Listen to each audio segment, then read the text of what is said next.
Hello dear students, welcome back to the JDC Live. So dear students, ESIC Pharmacist की preparation start हो चुकी है और students अपना फुल फोकस के साथ प्रिपरेशन कर रहे हैं और उसी सीरीज में सबसे ज्यादा जरूरी है प्रीवियस ईयर क्वेश्चन पेपर को सॉल्व करके उनके क्वेश्चंस को समझना और कैसे क्वेश्चन आए हैं किस टॉपिक से वो समझना।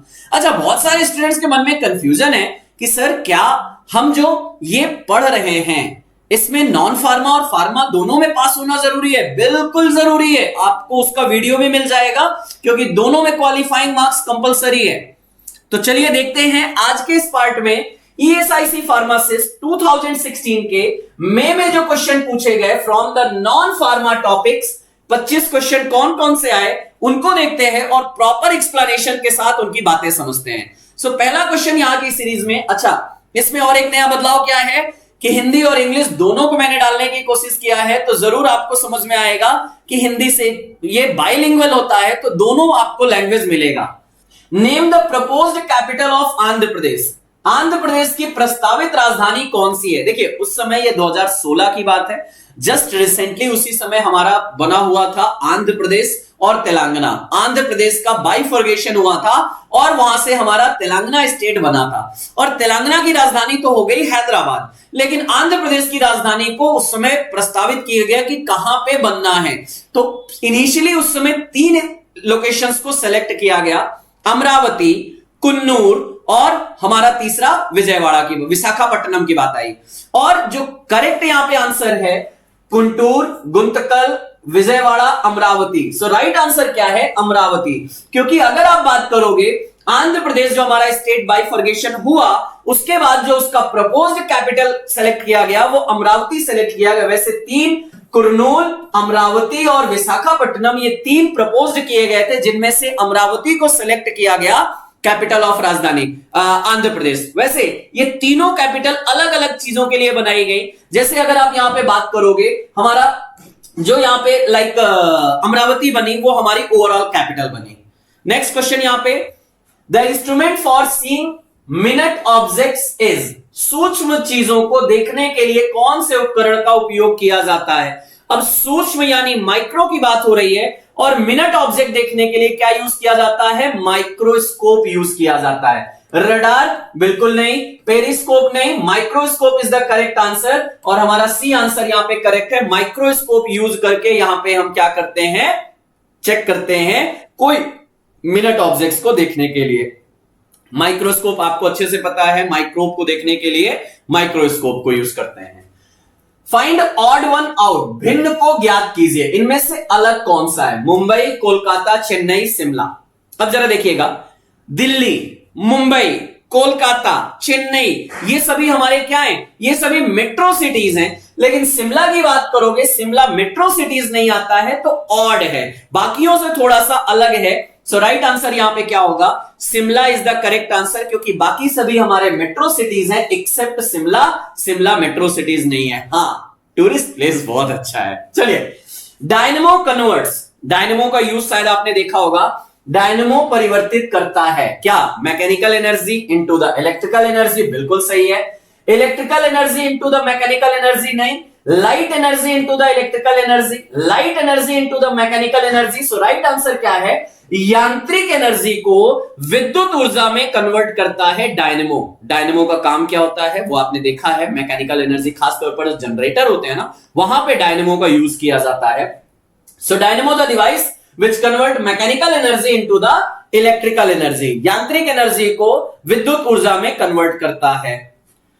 हिमेटोलॉजी 2 वर्ड से बना हुआ, हीम और लॉजी।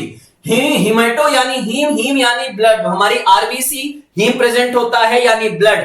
ब्लड की स्टडी को बोला जाता है क्या?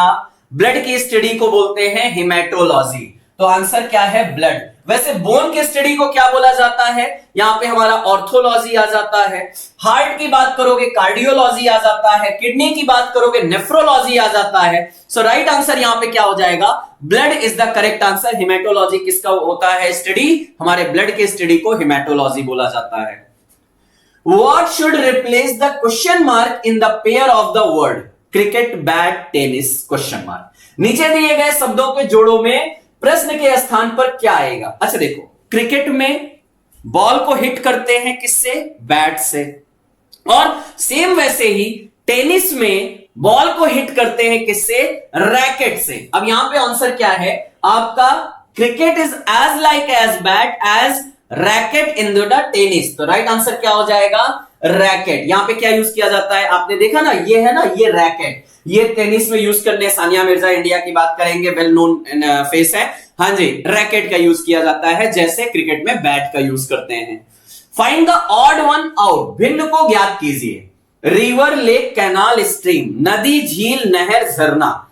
अब अगर देखो इसमें दो टाइप से हैं, ये सभी हमारे क्या होते हैं? इनमें हमारा या तो वाटर फ्लो करता है या वाटर इनमें रेस्ट करता है। अब आपसे यहां की अब पूछा जा रहा है किसमें वाटर रेस्टिंग स्टेज में होता है और किसमें वाटर फ्लोइंग। देखो रिवर में वाटर फ्लो करता है, लेक की बात करोगे लेक में वाटर रेस्टिंग स्टेज में होता है, कैनाल में फ्लो होता है, झरना यानी स्ट्रीम में फ्लो होता है। लेकिन लेक क्या है? ऑड है, अलग है बाकी तीनों से। सो राइट आंसर लेक की बात करेंगे। कैनाल में हाँ नहर की बात करोगे, नदी की बात करोगे या झरने की बात करोगे, पानी फ्लो करता है। लेकिन लेक में एक जगह, एक सिचुएटेड एरिया में वो हमारा वाटर क्या होता है? रेस्टिंग स्टेज में होता है। Correct. Which compound is commonly known as the laughing gas? अरे एनेस्थीसिया पढ़ा होगा, एनेस्थीसिया में laughing gas की बात आती है और कौन सा कहलाता है? Nitrous oxide. देखो methane, nitrous oxide, sodium chloride, hydrogen chloride. आपका राइट आंसर क्या हो जाएगा? नाइट्रस ऑक्साइड को हम बोलते हैं क्या? Laughing gas. नाइट्रिक ऑक्साइड नहीं, नाइट्रिक ऑक्साइड तो हमारा वेसोडाइलेशन कराता है और नाइट्रस ऑक्साइड वैस हमारा क्या कराता है? लाफिंग गैस है और एनेस्थीसिया के रूप में यूज होता है। शायद आपने इसको कहीं ना कहीं मूवीज में बड़े अच्छे से हंसी और जोक के पार्ट पे देखा होगा। Tennis star Serena Williams belongs to. Serena Williams किस कंट्री से बिलोंग करती हैं? किस देश की खिलाड़ी हैं? Switzerland, Russia, USA, Germany. Serena Williams नाम ही ऐसा है कि याद आता है क्या रिकॉर्ड है। जी हां, अगर टेनिस की बात किया जाए, सेरेना विलियम्स 21 ग्रैंड स्लैम इनके नाम, 23 ग्रैंड स्लैम इनके नाम पे है और साथ ही साथ ये लगातार नंबर 1 रही है 5 टाइम्स, 5 बार ये नंबर 1 खिलाड़ी रही हैं। अगर बात किया जाता है tennis star Serena Williams, belonging to the USA, United State of America से बिलोंग करती हैं। The present official residence of the prime minister in Delhi is 6 flag staff road, 10 Janpath, 20 Akbar road, 7 race course road. Delhi में प्रधानमंत्री का वर्तमान आधिकारिक आवास क्या है? वैसे बात किया जाए करेंटली जो कोई भी इंडियन प्राइम मिनिस्टर बनते हैं ना, उनका एक स्पेशल ऑफिशियल प्लेस रखा गया है, रेजिडेंस और ऑफिशियल वहां पे। तो वो कौन सा है? 7 लोक कल्याण मार्ग, जो पहले कहलाता था 7 रेस कोर्स रोड कहलाता था। तो अभी उसको 7 कल्याण मार्ग भी बोला जाता है। वैसे राइट आंसर यहां पे आपको 7 रेस कोर्स रोड है, जो अभी नया नाम बदल गया है, 7 लोक कल्याण मार्ग के नाम से बोला जाता है। ये हमारा क्या है? Present official residence of the prime minister of India का ये प्रेजेंट ऑफिशियल रेजिडेंस होता है। नेक्स्ट मैथ की तरफ थोड़ा चलते हैं। 0.1 multiplied by the 0.02 multiplied by the 0.003, बताइए क्या आंसर होगा? कुछ मत करिएगा, बस काउंट कर लीजिएगा। जितने जीरो हैं यहां पे देखिए 2 1 3 और नंबर कितने हैं? 3। तो अगर मल्टीप्लाई करोगे 3 2 जा 6 1 जा 6 आएगा। ये तो ठीक है, सब में 6 है, लेकिन कितने जीरो लगाना है? जहां पे दशमलव के बाद जितने नंबर हो, 3 2 5 1 6, सो टोटल 0.0000006 यानी 5 जीरो होगा पॉइंट के बाद, दशमलव के बाद 5 बार 0, 2 4 6 गलत, 2 4 गलत, 2 4 1 5। हाँ जी, ये आंसर हमारा सही हो जाएगा, क्योंकि हमें यहां पे सिंपली कभी भी ऐसा किया जाए ना, बस काउंट कर लीजिएगा कि दशमलव के बाद जितने टाइम्स नंबर लिखा गया है उतने जीरो के बाद वो नंबर आ जाएगा। सो यहां पे हमारा 5 टाइम्स 0 देन 6 आ जाएगा। Find the value of the question mark in the series 2 4 7 11 16 question mark 29। जरा पैटर्न देखो, सीरीज कंप्लीशन की बात हो रही है, पैटर्न देखो। 2 + 2 यानी 4, 4 + 3 यानी 7, 7 + 4 यानी 11, 11 + 5 यानी 16, 16 + 6 यानी 22 और 22 + 7 यानी 29। तो कितना हो जाएगा? 22 आएगा। सो राइट आंसर कितना हुआ? सब में हमारा नेचुरल नंबर का एडिशन हो रहा है। 2 3 4 5 6 7 ऐड करते जाइए और अपना नंबर पाइए। सो यहां पे राइट आंसर क्या हो जाएगा? 22 आएगा। A shopkeeper purchased 1 dozen notebook at ₹12। भाई उन्होंने 12 रुपए की प्राइस से 1 डोजन बुक्स खरीदे। भाई 12 रुपए की एक कॉपी है, और अगर 12 रुपए की एक कॉपी है और उन्होंने 12 कॉपियां खरीदा है तो उन्होंने परचेज कितने का किया? 144 का। Correct. Next, and sold out at 15 rupees each. 15 रुपए के रेट से उन्होंने सेल किया। तो 15 रुपए के रेट से जब 12 कॉपी बेचोगे तो 180 आ जाएगा। सो अगर 180 माइनस 144 करोगे तो ये प्रॉफिट आएगा, और प्रॉफिट यहां पे कितना आया? 36। एक दुकानदार 1 दर्जन नोटबुक्स को 12 रुपए प्रति नोटबुक की दर से खरीदता है और 15 रुपए प्रति नोटबुक की दर से बेच देता है, तो उसे कितना लाभ हुआ? सिंपल आंसर है। वैसे आप इसको चाहो तो ऐसे भी कर सकते हो कि एक बुक में प्रॉफिट कितना? 12 रुपए में खरीदा, 15 रुपए में बेचा, 3 रुपए का प्रॉफिट है। 12 कॉपियां खरीदी और बेची, यानी 12 × 3 यानी आपका टोटल हो जाएगा 36 इज द करेक्ट आंसर। आराम से आप निकाल सकते हो एक में प्रॉफिट कितना मल्टीप्लाइड बाय 12 में प्रॉफिट कितना। सिंपल आप बता सकते हो। The simple interest on a certain sum at 7% per annum for 1 year is 350. Find the principal amount. एक निश्चित राशि पर 7% साधारण ब्याज की दर से 1 वर्ष के लिए ब्याज की राशि रुपए कितना है? 350 है। मूल राशि ज्ञात कीजिए। और इसके लिए सिंपल इंटरेस्ट का फॉर्मूला हमने क्या पढ़ा है? Simple interest is equal to the principal multiplied by the rate multiplied by the time divided by 100। अब आपसे क्या पूछा गया है? प्रिंसिपल पूछा गया है। तो कैसे बनाओगे?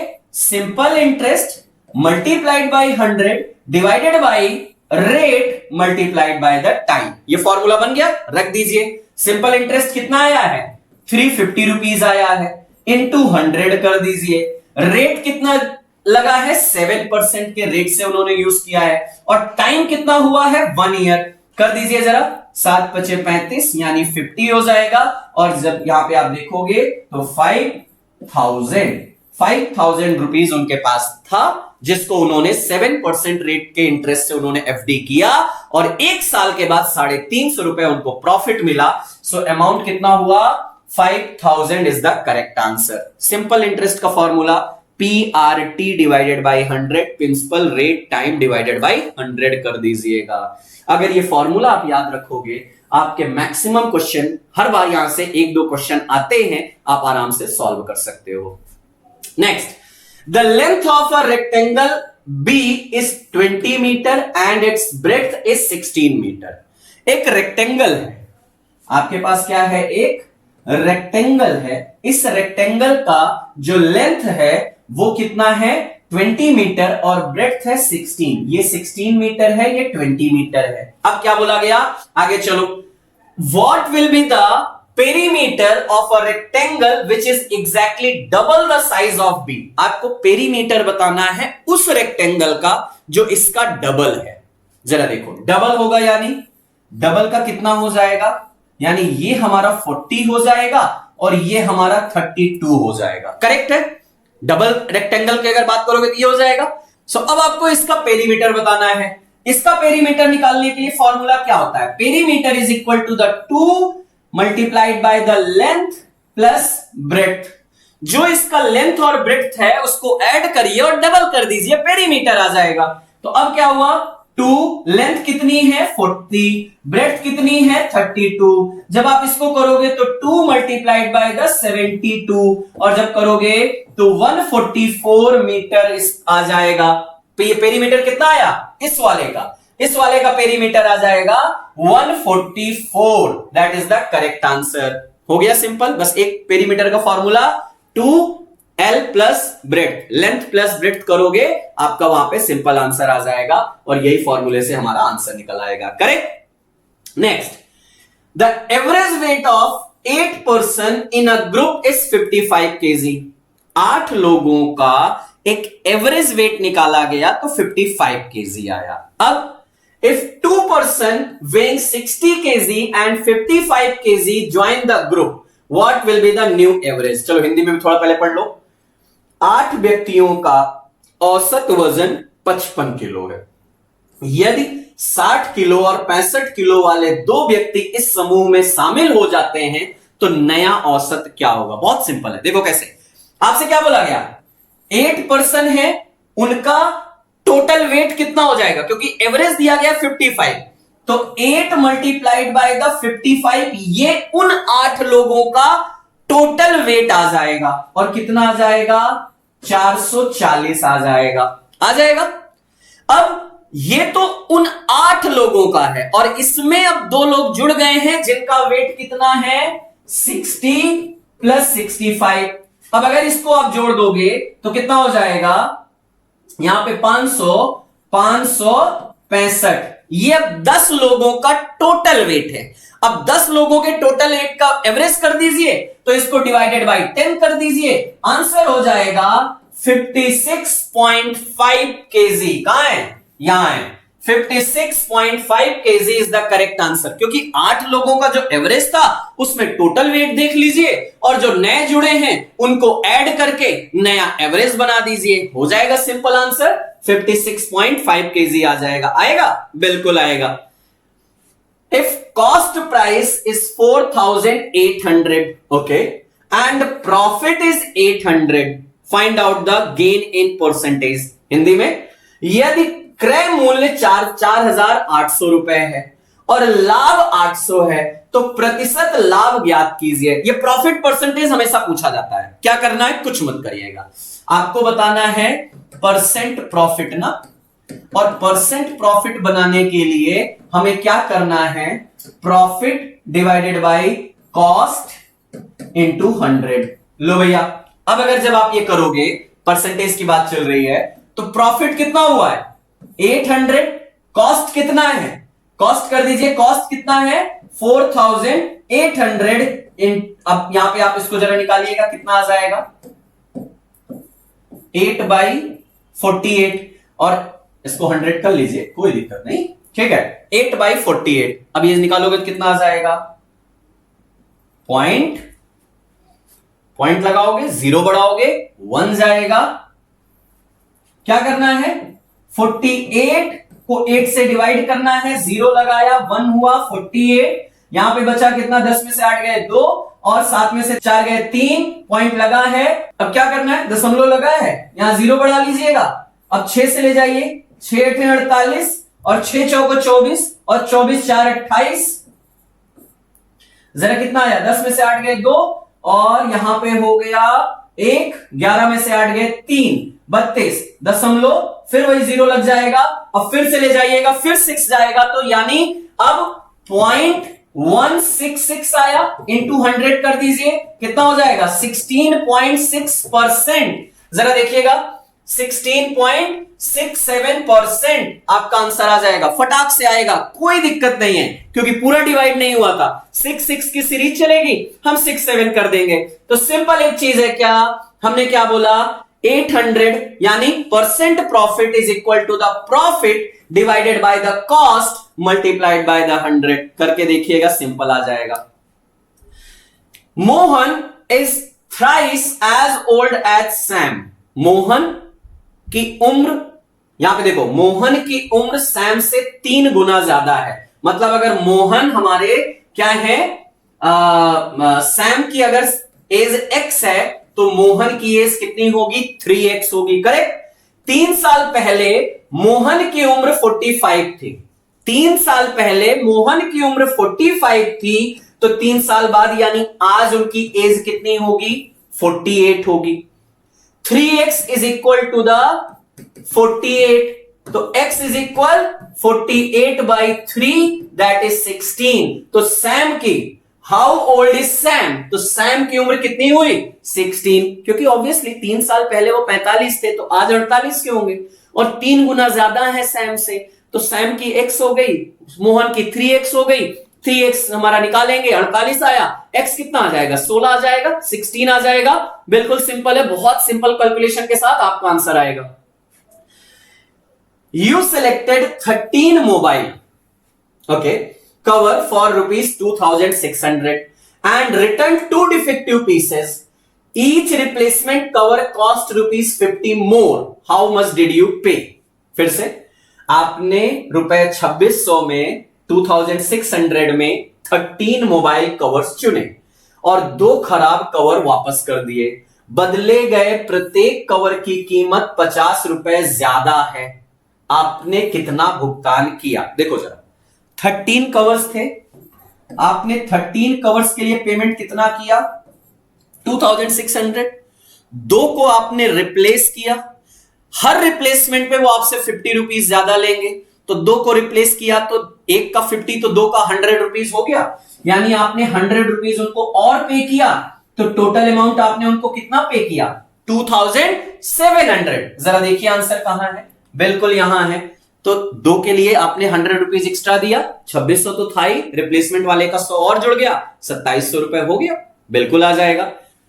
If ACEZ is equal to the 16, then BDFH will be। अब यहां पे कुछ नहीं है, अल्फाबेटिकल सीरीज की बात है।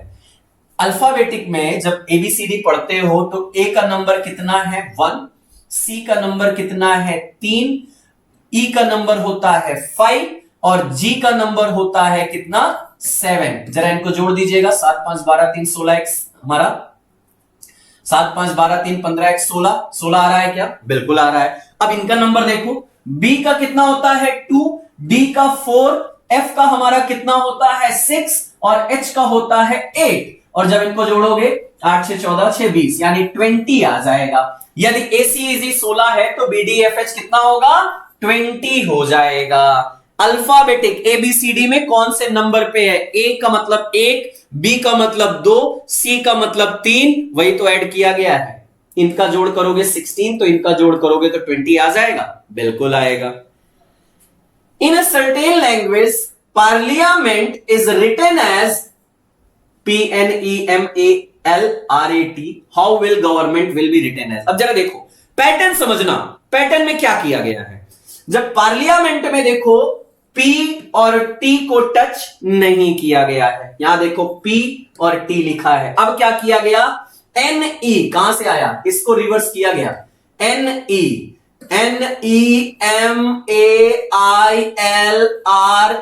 यानी रिवर्स में लिख दीजिए। अब यहां पे देखो पहले G लिखिएगा, कोई दिक्कत नहीं, अब उल्टा करते जाइएगा, NEMNREVO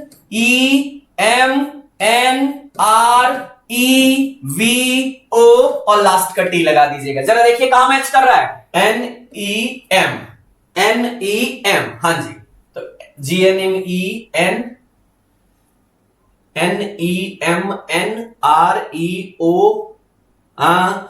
आएगा, गलत है, यहां पे गलत है। GNEMNRV गलत है, GNEMNE गलत हो गया, GNEMNR हां EVOT, yes D answer correct है, क्योंकि पहला और लास्ट का सेम रखा गया है, बाकी को रिवर्स कर दिया गया है और आंसर आपने वहीं पे निकालना था, एक्सचेंज कर देना था और कुछ नहीं करना था। पहला और लास्ट नहीं एक्सचेंज होगा, वो सेम रहेगा। Pointing to a photo, Ram said, "She is the daughter of my father's sister. How is that girl related to Ram's father?" चलो हिंदी में थोड़ा देखो। एक तस्वीर की ओर इशारा करते हुए राम ने कहा, वह मेरे पिता की बहन की बेटी है।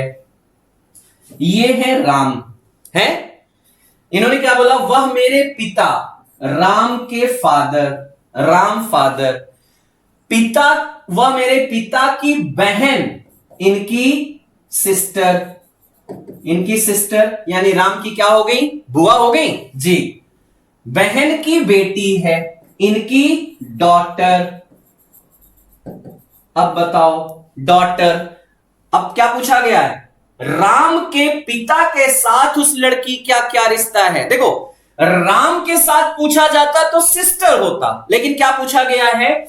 राम के पिता के साथ उस लड़की का क्या रिश्ता है। अब राम के फादर क्या इस डॉटर के साथ, इस लड़की के साथ क्या रिश्ता है। उनके बहन की बेटी है तो क्या उनकी भांजी हो गई, और अगर उनकी भांजी यानी उनकी नीस हुई, क्या जी क्या हुई, नीस आएगी, बिल्कुल आएगी। अगर राम से रिलेशन पूछा गया होता तो सिस्टर होता, लेकिन राम के फादर से पूछा गया तो नीस आ जाएगा। What should replace the question mark? Debtor, creditor, asset. भाई जो लोन लेता है डेप्टर कहलाता है, डेप्टर, और जो लोन देता है वो क्रेडिटर कहलाता है। और लोन देने से क्या बनता है, एसेट बनता है। लोन लेने से क्या होता है, लायबिलिटी होती है। So asset as like as the liability. देखो एसेट क्या होता है, ऐसी संपत्ति जिसका दिन ब दिन कीमत बढ़े वो होगा एसेट। जैसे आपकी जमीन हो गई, जैसे आपके एफडी हो गए, आपके म्यूचुअल फंड हो गए, ये सब एसेट हैं। और लायबिलिटी क्या है, जिसका कीमत दिन ब दिन घटे। जैसे अगर बात किया जाएगा आपका मोबाइल, आपकी गाड़ी, आपकी घड़ी, आपके जितने भी ऐसी चीजें जिनमें आपका पैसा खर्च हो रहा है। भाई गाड़ी लिया है, दिन ब दिन उसकी कीमत घटेगी, पेट्रोल डलाओगे खर्च बढ़ेगा, वो लायबिलिटी कहलाएगी। So debtor, creditor as asset as the liability. तो यहां पे हमारा ये आंसर आ जाएगा। In a coded language if I like this is written as 431। I like this को हम क्या लिख रहे हैं, 431। This is good is written as 821। This is good को क्या लिख रहा है, 821। And C is fair is 572। इसको 572 लिख रहे हैं। How is C written. अब सी कैसे बता सकते हैं, बढ़िया अच्छा पॉइंट है। आई लाइक दिस, इसका दिस इज गुड, ओके, दोनों में कॉमन क्या है, 1, यानी 1 हो जाएगा दिस, 1 आएगा क्या, दिस। सी इज फेयर, इन दोनों में कॉमन क्या है, this is good and C is fair में कॉमन क्या है, 2। तो आई से हुआ हमने निकाला क्या, दिस, और 2 का मतलब हुआ क्या, 2 का मतलब हुआ इज। ओके, अब सी कैसे बताएं, नहीं बता सकते। सी इज फेयर नहीं बता सकते, कोई एंगल नहीं है, क्योंकि हमारे पास यहां पे इज तो ठीक है, लेकिन फेयर तो हमने कहीं से मैच किया ही नहीं, तो हमें आंसर आया ही नहीं। So can not be predicted, निर्धारित नहीं किया जा सकता। बिल्कुल सही आंसर है, क्योंकि जब तक सारे वर्ड का मतलब नहीं पता चलेगा तब तक सी का आप नंबर नहीं डिनोमिनेट कर पाओगे, इसलिए यहां पे हम आंसर नहीं दे पाएंगे। नेक्स्ट और last question. In a coded language field is called tractor. मतलब जहां हम फील्ड यूज करते, जैसे फील्ड है, खेत है, ध्यान से सुनो, एक कोड भाषा में खेत को ट्रैक्टर कहा जाता है, पौधे को किसान कहा जाता है, और बीज को पानी कहा जाता है। तो आप बीज कहां बोएंगे, आप बीज कहां बोएंगे, खेत में बोते हैं, लेकिन खेत इस समय क्या कहला रहा है, ट्रैक्टर कहला रहा है। तो आपका आंसर क्या हो जाएगा, आप बीज ट्रैक्टर में बोएंगे। क्यों, क्योंकि फील्ड का नाम हमने कोड चेंज करके क्या रख दिया है, ट्रैक्टर रख दिया है। सो इसलिए राइट आंसर यहां पे हमारा क्या हो जाएगा, ट्रैक्टर हो जाएगा। सो ये रहे 25 question from the non pharma content. बहुत इजी, आई होप आपको समझ में भी आया होगा, और अगर समझ में आया सो प्लीज कमेंट जरूर करिएगा, क्योंकि ये मेहनत आपके लिए तभी हमें और करने के लिए मजबूती प्रदान करती है जब आपके कमेंट्स हमें मिलते जरूर हैं। So with this thank you so much to all of you. आज का सेशन यहीं तक, मिलेंगे आपसे नेक्स्ट पार्ट में।